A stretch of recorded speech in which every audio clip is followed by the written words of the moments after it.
Здравейте, ние сме IBI, лицензирана агенция за подбор на кадри с над 15 годишен опит.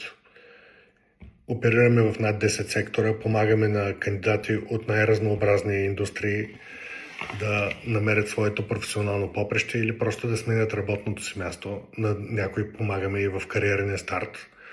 От друга страна се стремим да дадем индивидуално време и внимание на всеки един кандидат, както и на всеки един бизнес, в прецизиране на процесите и изясняване на това какво търсим и те какво търсят най-вече. Това, което считаме за изключително важно и за в бъдеще в нашата сфера е първо адаптивността и гъвкавостта предвид постоянно променяща се корпоративна среда и действителност, в която живеем.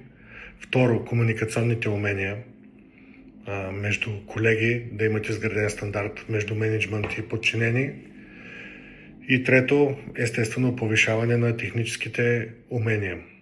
С навлизането на изкуствения интелект, от една страна процесите в подбора по компетенции се прецизират много по-бързо, но от друга считаме за наш професионален и морален дълг да се стремим процеса на качествения подбор на кадри да не бъде изцяло подчинен на изкуствен интелект, а да бъде извършван по справедлив и хуманен начин.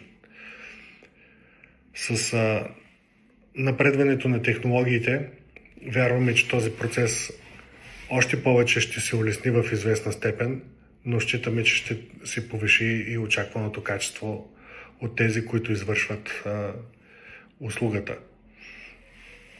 На тези от вас, които търсите ново професионално поприще или сте млад талант, който е наскоро завършил управление на човешки ресурси или някаква сходна такава позиция, бихме дали следните съвети.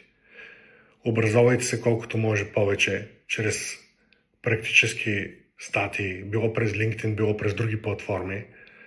Надграждайте се постоянно, надграждайте вашите умения и компетенции, било свързани с дигиталните умения, било с изкуствения интелект. И бъдете отворени към един 5-6 месечен стаж в някоя международна компания, който допълнително би засилил вашите умения и би обогатил вашия професионален хоризонт.